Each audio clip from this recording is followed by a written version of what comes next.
Hey everybody. Hey everybody. Welcome to A Moment in Time, a closer look at local history. Uh we know nothing. This is Braden. We know nothing. My name is Ben. We know nothing about local history, but we want to learn more about it, right? Yeah. And so do you. So here we go. We have a local historian. Here we go. Jacqueline Smith. Hey Jackie. Hey, first of all, I want to tell everyone that you have been telling everyone you have a history show for the past 2 months. That is not true.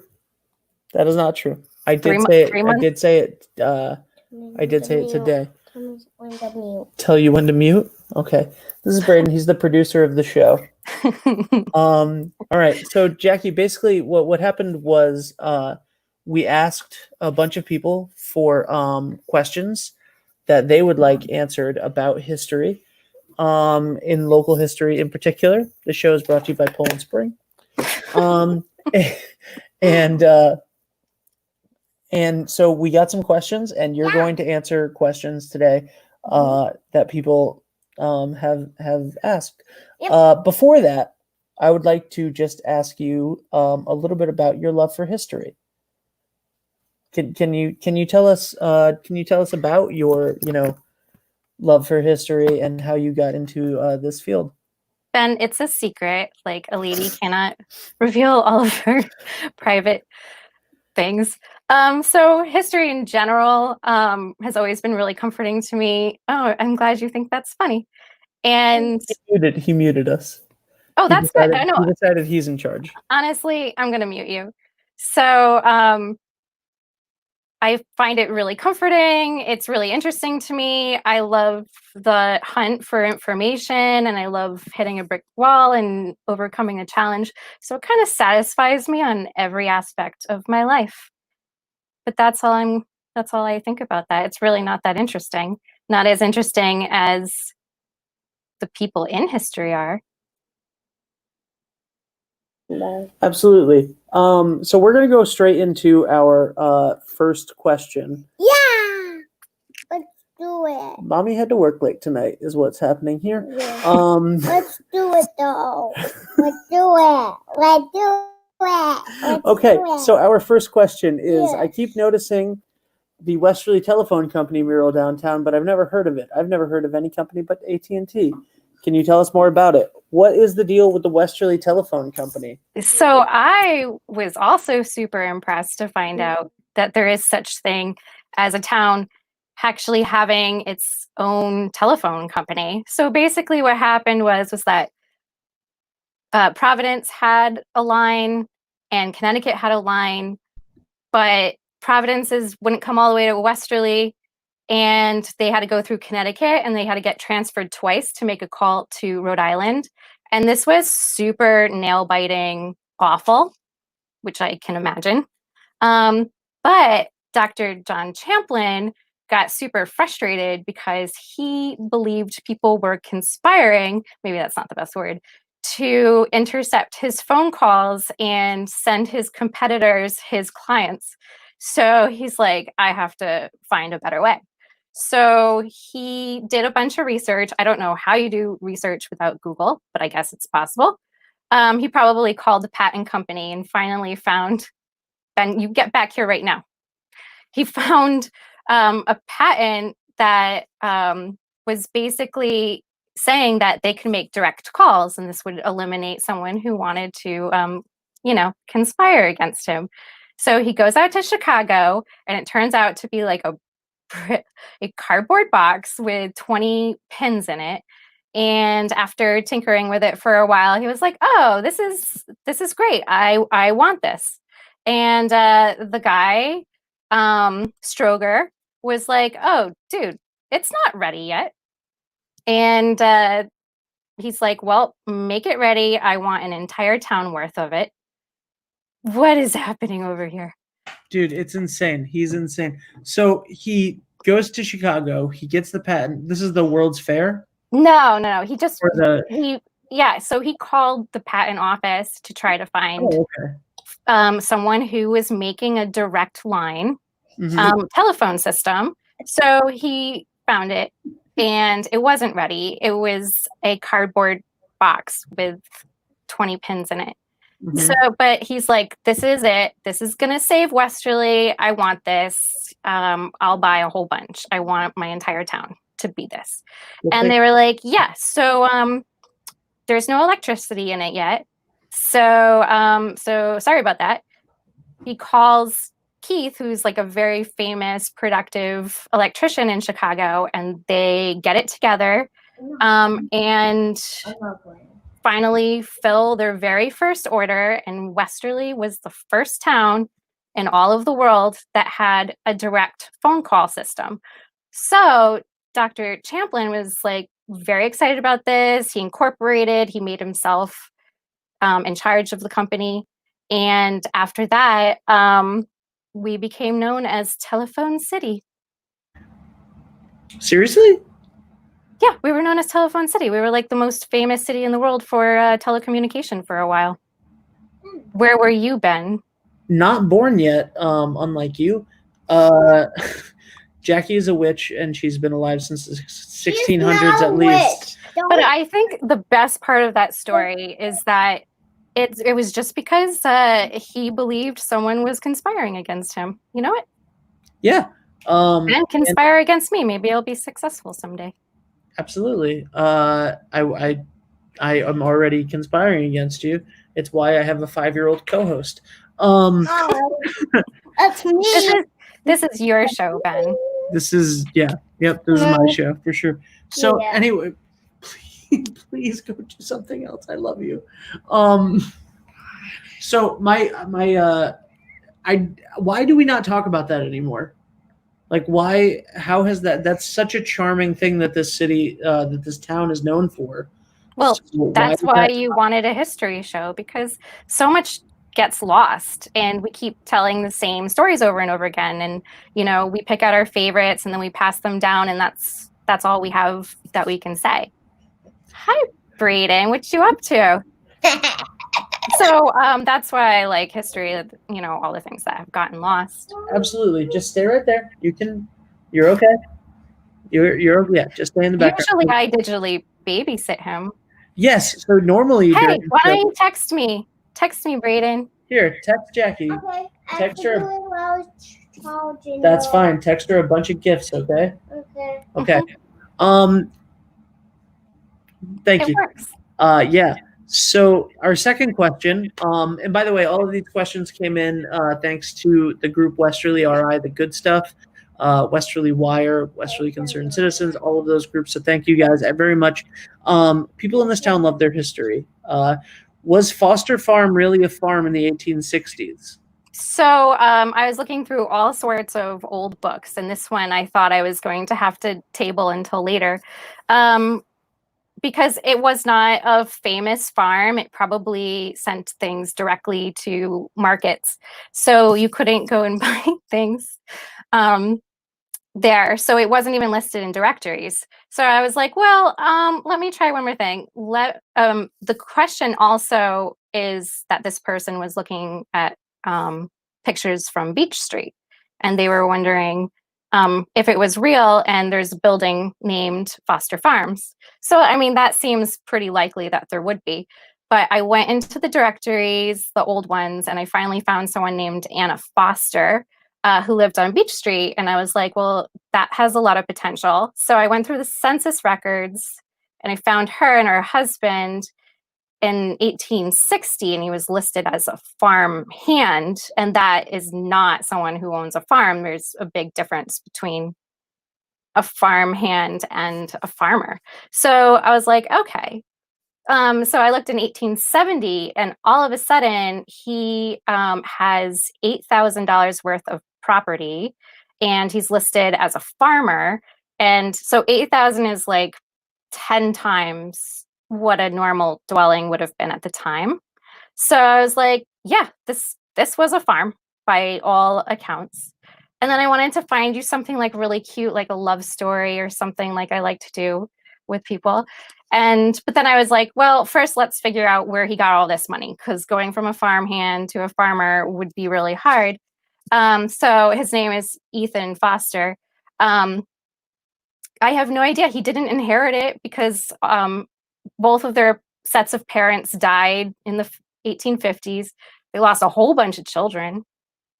Kid went to the Civil War in the 1860s. So I was like, oh, this family is so heartbreaking. Every time I drive by Foster Farms, I'm just gonna be like, oh, poor Ethan and Anna. But they had a farm for a very short time, and he died in 1885. And his wife lived in a tiny house with that's been knocked down. So no, it wasn't a happy story. Sorry. But the name stuck. Yeah. Foster Farms. So that's nice. That's kind of a happy story. It's not. It's a tragedy. I never feel the same on Beach Street again. Yeah, absolutely. Me either. I've only been to that place once, but it's a nice professional building. Yeah. So this is so we have a great question here. I'd like to know more about the history of the mill villages, Bradford and White Rock. Yeah.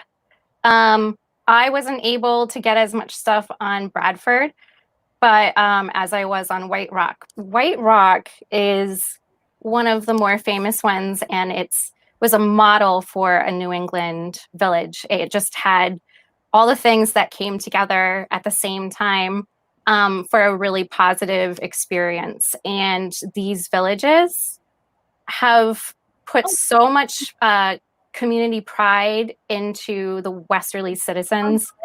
So here's basically the story. So it started out in the 1800s as a sawmill and changed hands a couple of times until Blodgett and Simmons decided they lost a partner and they really wanted to get some more people involved. And then, of course, enter Babcock as well. And so they get a committee meeting together, and they are outside for having a picnic. And they have cheese and crackers and punch, and they're looking forward to creating this amazing partnership. I assume they're social distancing, wearing masks. Why would you be outside in the summer? It's hot.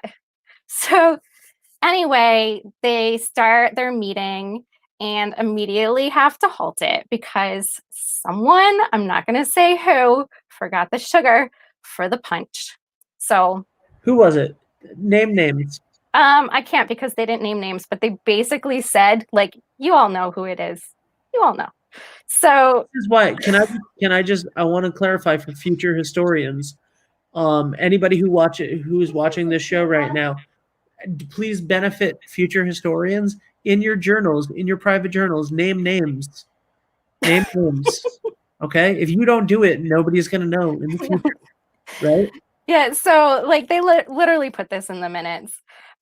So they stop eating their cheese and crackers. They're not going to drink their punch. There's no sugar in it. They send someone off to Pawcatuck to pick up some sugar. They come back and they're like, okay, everything's fine. Like, we don't joke around. If there's no sugar in the punch, I'm a walk out. So everything's fine. And they have the meeting. They get together. It's 1849. They start building up this White Rock community. And they have about like 24 regular ones size and then 12 doubles. But stuff is happening, and the mill's doing okay, but the Knight brothers, Bobby and Benji, I don't know if they went by Bobby and Benji, R and BB Knight from Fruit of the Loom is a company. They're from Providence. They start their company in Pontiac, part of Warwick, and they're really successful. They created one of the best fabrics around, and no one could deny it. So demand started ramping up. They were selling to a bunch of people, including one of their friends whose daughter was a painter, and she was painting things on the fabric sheets that they were getting into the store. And she's like, you know what? You know what this needs? Apples. We need apples on this fabric. because that is the only thing that matters right now. For some reason, the Apple painted fabrics were just selling like crazy. So the Knight brothers were like, okay, yeah, let's put this Apple emblem on our all of our fabrics. And they did. And, she gets no credit for it. But the satisfaction of being slightly mentioned in a local Facebook live show. So it worked out well. A local Facebook live show that is not at all becoming a train wreck thanks to a 5-year-old. So it's 1873 and they're really excited. They buy it and they start their mill, and Westerly people have work, and people are coming in from all other areas because they have homes. But I think what makes this particular village the most successful is that the superintendent, Walter Summersby, was just like the nicest guy who ever lived. And he put so much care into the community and treated everyone so well that, every spring they would whitewash all of the picket fences and they would garden together, and they would, they had everything in the community. They had this great school that had day classes, night classes, singing lessons, so they could probably join George Kent in 100 years. And they had a great Sunday school. I think it's really cute how for Christmas, all the workers would put money into why do you smirk at me all the time? Put money into you get jazzed up about history. I like it. A fund. And yeah, this is not even the best part. They put money into the fund and for Christmas presents, and then the management would all come together and actually double whatever that was. And they would have these crazy, wonderful, loving, what is that? The Grinch. The Grinch, the little neighborhood. And they sing. The Who's? Whoville. Yeah, it was like Whoville. And everyone would come together. The women would decorate with greens from the forest. And they would just, party hard and work hard.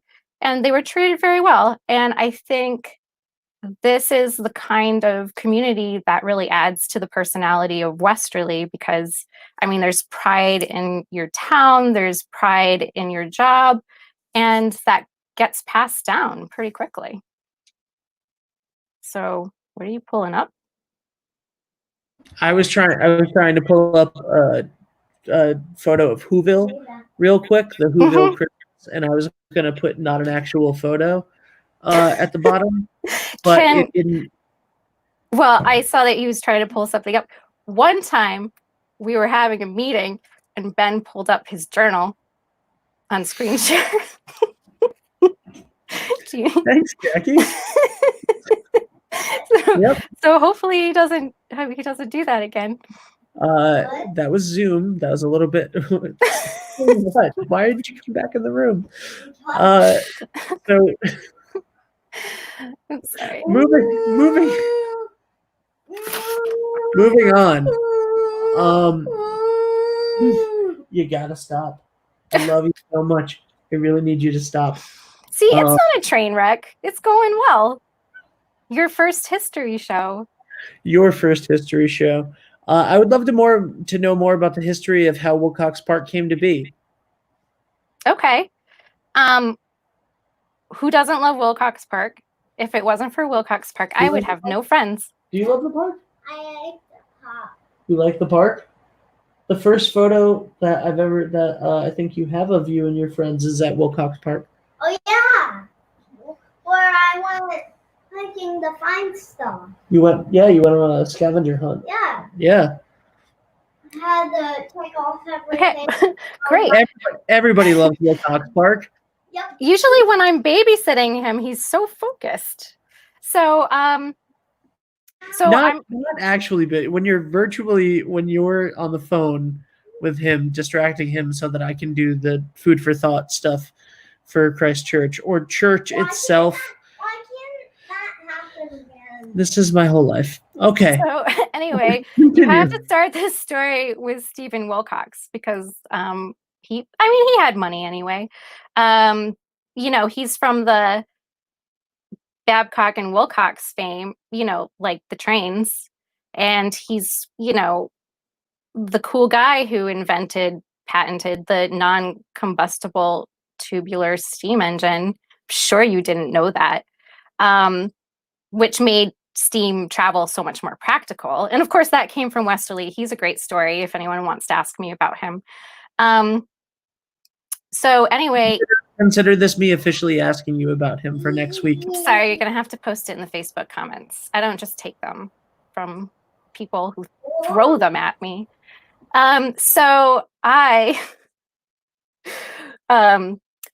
He decided to start a library, and so he donated the land, $25,000, asking the community to match it. And he sat on the board of trustees because he created the library. So he died. Harriet took his place, which I don't know how common it was for women to be respected on boards. It was all dependent on that particular board in the first place. But for 6 years, she's like, yeah, we really need a park next to the library. And they were like, there's other things to do. We want some books. We have a bowling alley in our library. Like, we gotta spend time on that. We got an art gallery. We have a museum. I don't think they had a coffee shop yet, but they do now. Just give it time. So after she pushed back, she was just like, you know what? I'm just going to buy the park myself. So she did that. She donated the land. And then as much as she could get at the time, as far to her neighbors, Brown and Babcock, that she could. And they were like, okay, well, if Harriet wants a park and she's just gonna do what she wants anyway. So she hired William H. Manning of the Central Park fame, and he designed a really beautiful park. And then slowly over time, people kept giving small parcels to add to it. And then we had more landscapers come and work on it, and we got some more land. And so there's a mural that says, let the people have their park. I don't know if she said that, but no one fought more ferociously than she did.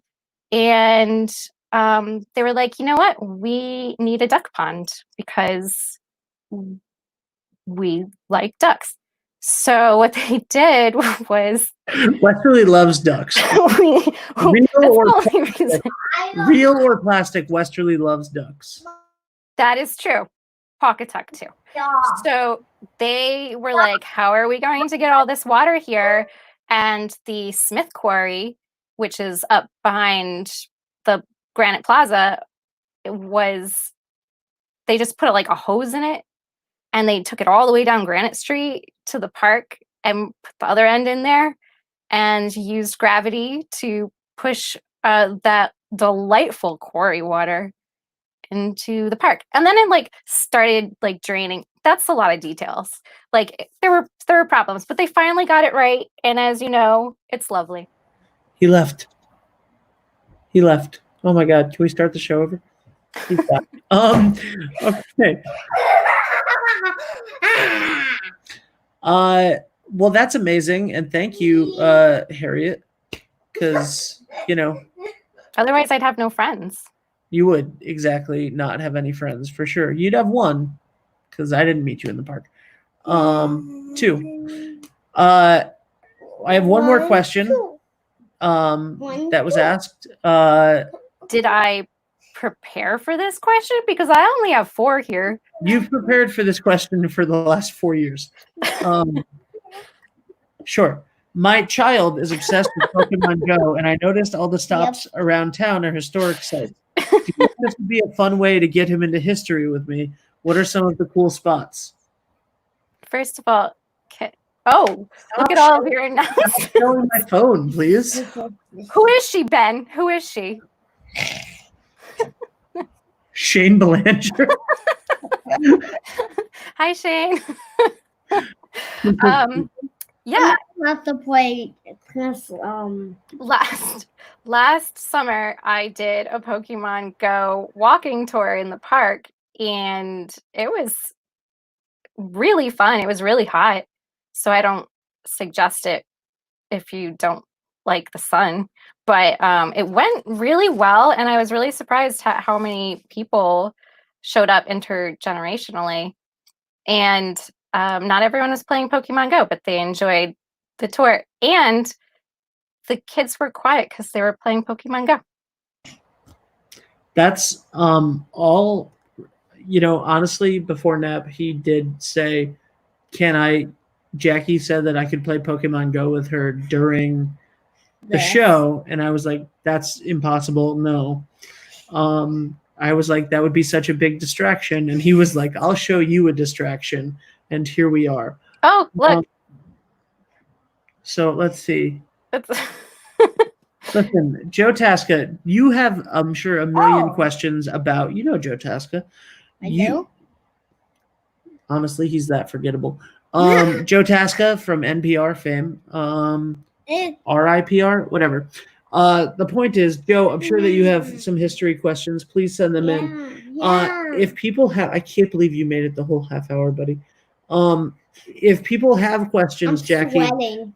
Well, if people have questions that they would like for you to answer about Westerly history, where can they? How can they get a hold of us so that we can force you to answer them? Should I put up Glenn's webpage? No, I'm just kidding. No, you should just text Ben at all hours and ask her questions. Yes, and every time I get a text, Jackie will yell, "Who is she?" Here, no, I'm for real. Braden, if you got off of my arm for like a second, this is how Christ Church is produced every Sunday, by the way. That's Usually he's true. on my shoulders. Yep. Yeah. Here, text in your question. I can't believe I'm actually doing this. Text in your history questions. No, just DM you. I'm doing it. I can't. Never mind. I can't. All right. Yes. Send me a message on Facebook, Ben Barber. And Ben's Barber's phone. Thank you. Can you put my phone down, please? And then Jackie will answer your questions. So today we learned a little bit less than we should have. Thanks a lot, Braden. He doesn't care about the Westerly Telephone Company, which was fascinating. I did not know that Westerly used to be known as the telephone city. Yeah, that Telephone City. Telephone City. Did you know that you lived in Telephone City? Yeah. You did? Mm-hmm. All right. The 5-year-old is smarter than me. Was Foster Farm really a farm in the 1860s? Yes. Kinda. And we learned an awesome amount about the mill villages of Bradford and White Rock. And most importantly, we learned this. In your journals, name names. In your meeting notes, name names so that future historians can know what you're talking about. Wilcox Park was, by the determination of one amazing woman. Pokemon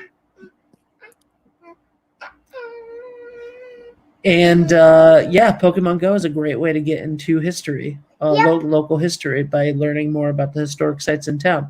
Jackie, is there anything else you'd like to leave us with on your first episode of your show? No, it's actually Ben's show, and I'm going to say Samuel Ward, if it wasn't for him, Washington wouldn't have been president. So thanks, Westerly. You're going to have to go into that more next week. Oh, well, someone's going to have to ask me about it, Ben. Can you ask her? No. Okay. Well, thank you guys. Next week, this will be a lot. You know what? I can't. My life is chaos, and I can't guarantee that this is going to be any different of a show next week.